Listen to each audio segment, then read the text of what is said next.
In the fading light of Kandahar, a child was born in poverty, her first cradle no more than a bundle of worn cloth in a small household that carried both dignity and despair.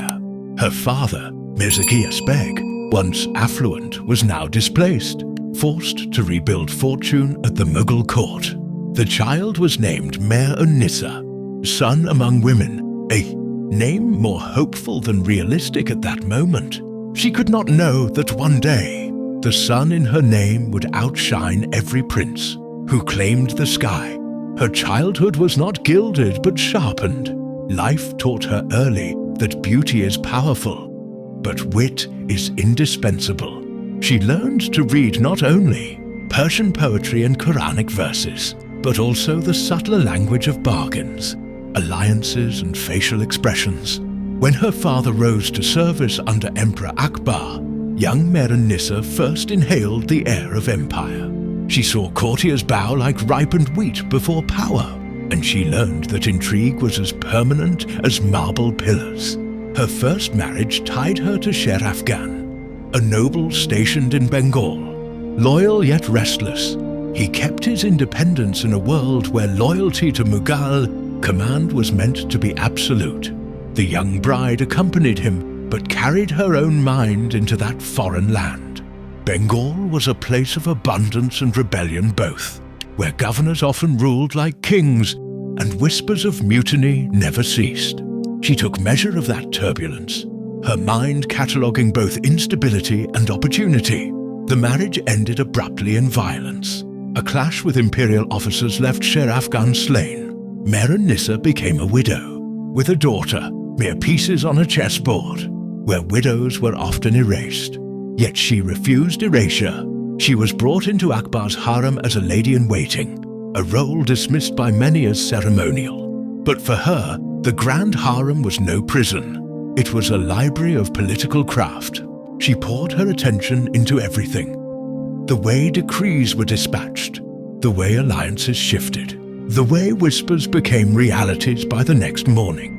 She was patient, invisible, and learning. Years slipped by until fate placed her gaze before Prince Salim, now Emperor Jahangir. Their first encounters were not dramatic in spectacle, but in recognition, for beneath her modest lowered eyes gleamed a kind of sharpness Jahangir was not used to. He had known courtesans and wives aplenty, but this woman conversed with ideas rather than charm.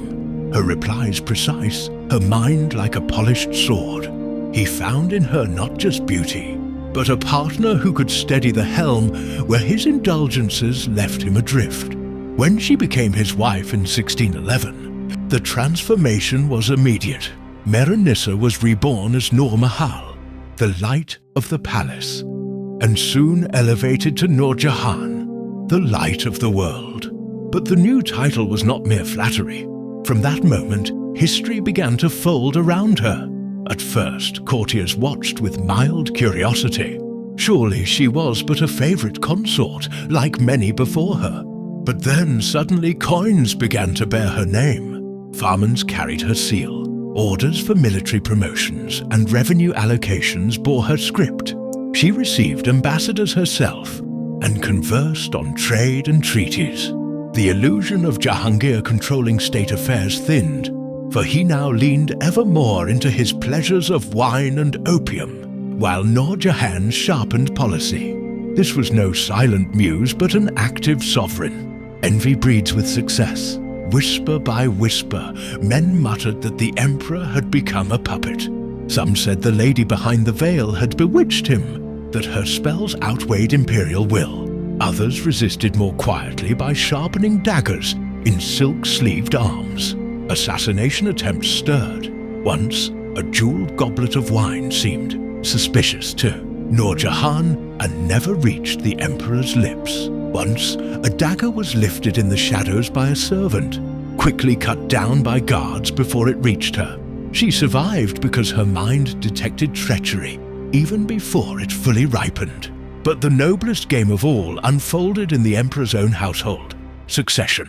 Among Jahangir's sons, Prince Khurram, later to become Shah Jahan, saw Noor Jahan as his greatest obstacle. In her hands lay the chance to marry her daughter Ladli to a prince, a move that would make Noor Jahan's bloodline sit closest to the throne. Khurram knew that if she succeeded, his own claim would falter.